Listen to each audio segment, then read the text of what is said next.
क्या अर्पिता पागल हो गई है? कायरा इंडस्ट्री के टॉप 3 मॉडल में से एक थी। उसका प्यारा और खूबसूरत चेहरा उसकी हॉट और अट्रैक्टिव बॉडी को मैच करता था। इंडस्ट्री में कदम रखने के बाद उसने अपने कई सारे फैन भी बना लिए थे। अर्पिता एंटरटेनमेंट न्यूज पर इतना ज्यादा ध्यान नहीं देती थी, लेकिन उसने कायरा का नाम सुन रखा था।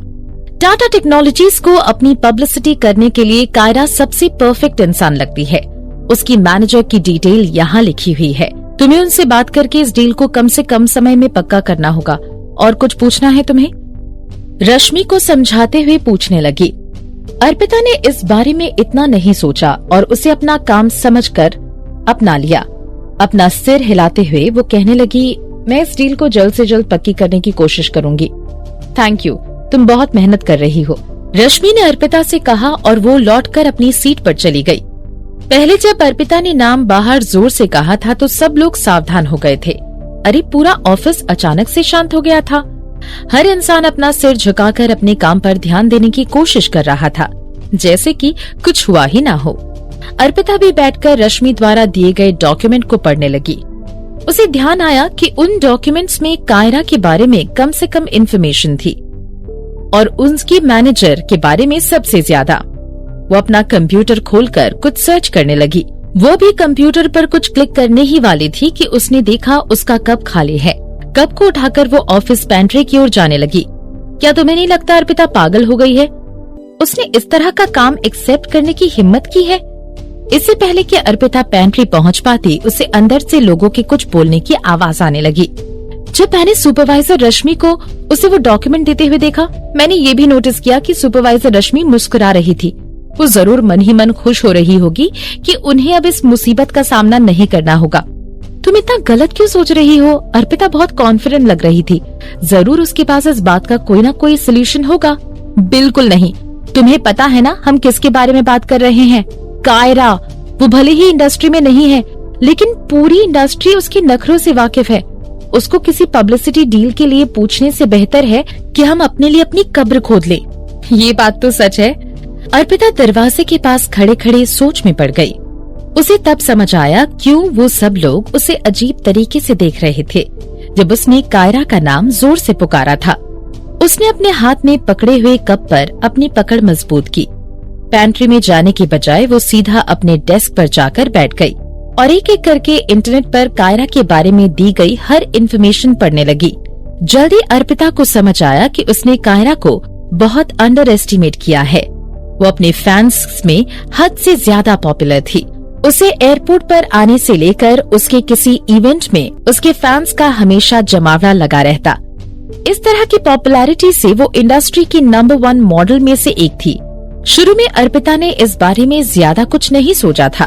उसे लगा था कि लोग इंडस्ट्री में आए नए लोगों के बारे में जानने के लिए आतुर रहते होंगे और इस वजह से उन्हें फॉलो करते होंगे। बाद में उसे ये भी पता चला कि कुछ बड़े डिजाइनर्स के फैशन शोज के अलावा उसने कभी कोई दूसरा इवेंट नहीं किया। यहाँ तक कि किसी मेल सेलिब्रिटी के साथ उसकी कोई अफवाहें भी नहीं थी। एक मॉडल के लिए ये कैसे मुमकिन है कि वो खुद को इतना लो प्रोफाइल भी रखे और फिर भी इतनी पॉपुलर हो? अर्पिता को ये बात भी सता रही थी कि जब उसने कायरा का नाम जोर से पुकारा था तो सब लोग उसे इतनी अजीब तरीके से क्यों देख रहे थे। भले ही वो एक मॉडल थी, लेकिन उसे पब्लिसिटी का काम एक्सेप्ट करना चाहिए था जब तक उसे दी जाने वाली थी सही हो। अर्पिता अपने माथे पर हाथ रखकर सोचते हुए अपने मन के सारे डाउट क्लियर करने लगी। जैसे ही वो अभी थोड़ी और इन्फॉर्मेशन को देखने वाली थी, उसका फोन बज उठा। उसने जैसे ही देखा कि प्रिया उसे कॉल कर रही है, उसने जल्दी से फोन उठा लिया। ओह गॉड, फाइनली तुम्हारे पास मेरा कॉल उठाने का समय है। मुझे तुम्हें एक बहुत इम्पोर्टेंट बात बतानी है, प्लीज मुझसे मिलने आओ। मुझे दूसरे यूनिट में ट्रांसफर कर दिया गया था और मैं बहुत दिनों से कई सारी सर्जरीज में भी बिजी थी। शाम को मैं फ्री हूँ तो हम एक साथ डिनर कर सकते हैं। प्रिया की शांत आवाज फोन की दूसरी लाइन से आने लगी। मैं तुम्हें काम के बाद मिलती हूँ। प्रिया के साथ मिलने की जगह डिसाइड करने के बाद अर्पिता ने फोन रख दिया। वो अपने कंप्यूटर पर कायरा के बारे में और इन्फॉर्मेशन पढ़ने लगी, लेकिन अब उसके चेहरे से वो मुस्कुराहट जा चुकी थी। रश्मि द्वारा दी गई इन्फॉर्मेशन को पढ़कर अर्पिता कायरा के मैनेजर को फोन लगाने लगी। हालांकि जब कायरा की मैनेजर ने ये बात जानी कि वो कॉल किस लिए था, उसने तुरंत ये कहकर फोन काट दिया कि कायरा इन सब चीजों में इंटरेस्टेड नहीं है। जब अर्पिता ने वापस कॉल करने की कोशिश की तो उसका कॉल डायरेक्टली वॉइस मेल पर जाने लगा। अर्पिता अपनी सारी रिसर्च की हुई इन्फॉर्मेशन को लेकर रश्मि के पास सब कुछ क्लियर करने के लिए गई, लेकिन रश्मि ने उसे साफ साफ कह दिया कि उसे इस बात का अब खुद ही सोल्यूशन निकालना होगा, क्योंकि कायरा का पर्सनल नंबर किसी के पास नहीं है और उससे होने वाली सारी बातें उसके मैनेजर के थ्रू ही होती हैं।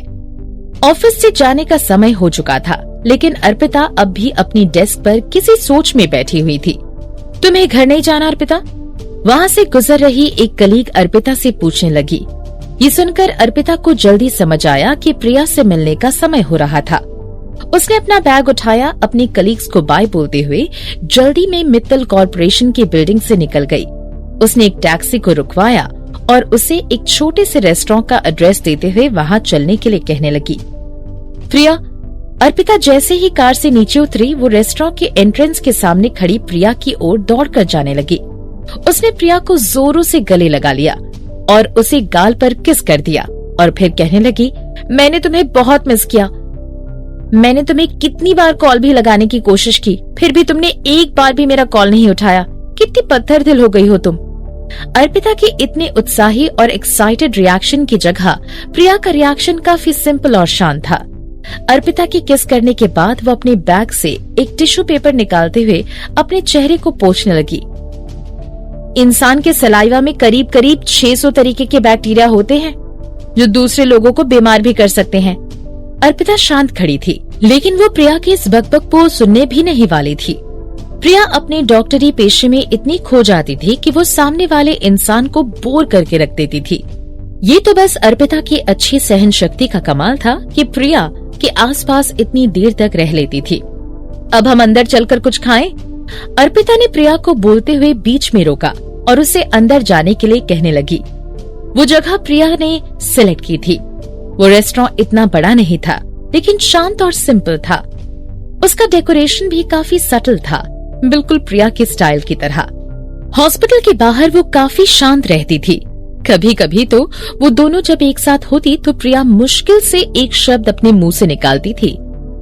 वो बस अर्पिता की नॉन स्टॉप बातों को सुना करती थी। बाकी लोगों को लगता था कि प्रिया बहुत खड़ूस और ईगो वाली इंसान है, लेकिन सिर्फ अर्पिता ही जानती थी कि वो दुनिया की सबसे बेस्ट डॉक्टर और सबसे अच्छी इंसान थी। 2 नूडल्स, एक कॉफी और एक दूध का गिलास और एक सलाद। प्रिया ऑर्डर देने के बाद मेन्यू कार्ड को बंद करने ही वाली थी कि अर्पिता ने उसके कंधे को पकड़ते हुए उसे रोका। प्रिया, सीरियसली दूध? अब तो मैं बड़ी हो चुकी हूँ। अर्पिता चेहरे पर गुस्से भरा एक्सप्रेशन लिए प्रिया से कहने लगी। जैसे जैसे अर्पिता अपनी बातें कर रही थी, वो खड़ी होकर प्रिया को दिखाने लगी कि वो अब बहुत बड़ी हो चुकी है। प्रिया ने उसकी ओर एक नजर घुमाई और कहने लगी, तो क्या हुआ? मुझे भी कॉफी चाहिए, अर्पिता कहने लगी। अगले ही पल प्रिया स्टाफ को ऑर्डर देते हुए कहने लगी, इनके लिए एक लेमन जूस भी ला दो। अर्पिता खामोश थी। डॉक्टर के नजरिए से देखा जाए तो तुम इतनी ज्यादा कॉफी नहीं पी सकती हो। तुम अभी अभी ठीक हुई हो। इतनी जल्दी इस तरीके से ड्रिंक्स को पीना तुम्हारी सेहत के लिए अच्छा नहीं है। प्रिया फिर से वही बातें करने लग गई। अर्पिता ने खुद को संभाला और जल्दी से स्टाफ की ओर पलटकर कहने लगी, प्लीज मेरे लिए लेमन जूस ले आइए, थैंक यू।